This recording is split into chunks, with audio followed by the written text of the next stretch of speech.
Hello, everyone, and welcome to our special listening practice today. In this episode, we're going to hear from 3 different people talking about their daily routines. Listening to native speakers describe everyday activities is a fantastic way to improve your English comprehension and expand your vocabulary. We'll start with a man, then a woman, and finally another man. After each person shares their routine, I'll offer a brief comment to highlight some interesting points. Let's get started. Hi everyone, my name is Mark, and I'm a software developer. So my routine is pretty structured during the weekdays. I usually wake up around 6:30 a.m. The first thing I do is check my phone for any urgent work emails or messages, but I try not to spend too much time on it. Then I head to the kitchen to make some coffee. I can't really start my day without it. While the coffee is brewing, I usually do a quick 10-minute stretch to wake up my body. Around 7 a.m., I have breakfast. It's usually something simple, like toast with avocado and an egg, or oatmeal with fruit. After breakfast, I get dressed and get ready for work. I like to be at my desk by 8 a.m., so I leave my apartment around 7:45 a.m. I'm lucky because my office is only a 15-minute walk away, so I walk to work. My workday is busy. I spend a lot of time coding and attending virtual meetings. Around 1 p.m., I usually take a lunch break. I often bring my own lunch from home to save money and eat healthier. In the afternoon, I continue working, and I usually finish around 5:30 p.m. After work, I usually go to the gym for about an hour. It helps me clear my head after a long day.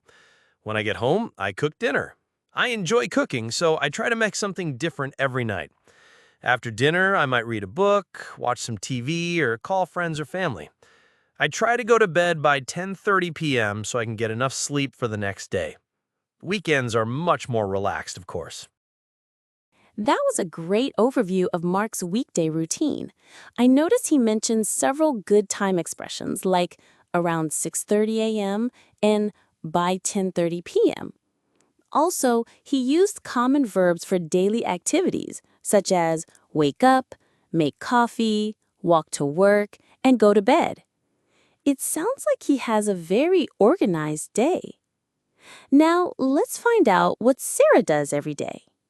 Hi, I'm Sarah, and I'm a freelance graphic designer, so my routine is a bit more flexible than Mark's, but I still try to have some structure. I'm not really a morning person, so I usually wake up a bit later, around 8 a.m.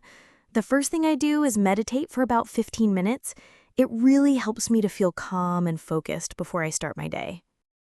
After meditating, I make a healthy smoothie for breakfast, usually with spinach, banana, and some protein powder. While I'm drinking my smoothie, I check my emails and plan my tasks for the day.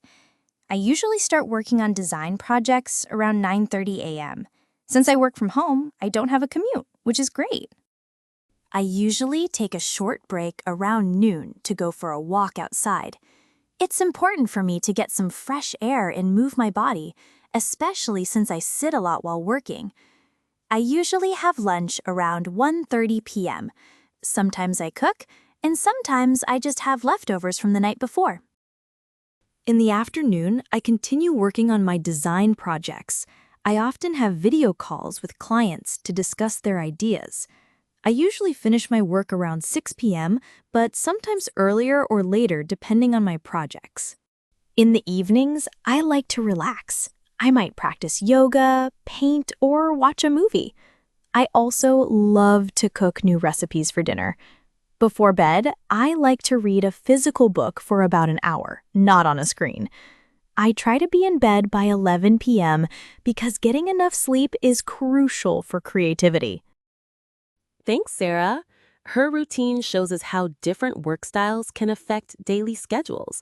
I liked how she emphasized meditate and go for a walk as ways to take care of herself. Also, she used phrases like a bit more flexible and not really a morning person, which are useful for describing personal habits. Now, let's listen to the last routine, David's routine. Hello, my name is David, and I'm a university student. My routine changes a lot depending on my classes, but I'll tell you about a typical weekday. I usually wake up around 7:30 a.m., but if I have an early class, it can be as early as 6 a.m. After waking up, I usually take a quick shower and get dressed. For breakfast, I usually just grab a coffee and a pastry from the university cafe on my way to my first class. My classes usually start around 9 a.m. and can last until the early afternoon, sometimes with short breaks in between. During breaks, I usually meet up with friends or go to the library to study. I typically have lunch around 1 p.m. at the university cafeteria with my friends. After my classes are over, which is usually around 3 p.m. or 4 p.m., I head to the library. I spend a few hours there studying and doing homework. It's important for me to get my academic work done during the day so I have my evenings free. Around 6:30 p.m., I usually go back to my apartment and make dinner. Sometimes I cook, and sometimes my roommates and I order takeout. In the evenings, I might relax by playing video games, watching sports, or chatting with my roommates. If I have a big exam coming up, I might study a bit more in the evening. I try to be in bed by midnight on weekdays, but on weekends, it's a different story. That was very insightful, David. It's interesting to hear how a student's routine revolves around classes and studying. He used phrases like grab a coffee and meet up with friends, which are very natural ways to describe everyday actions. Notice how his schedule is less rigid due to his university commitments. And that brings us to the end of our episode on daily routines. I hope you enjoyed listening to Mark, Sarah, and David describe their days.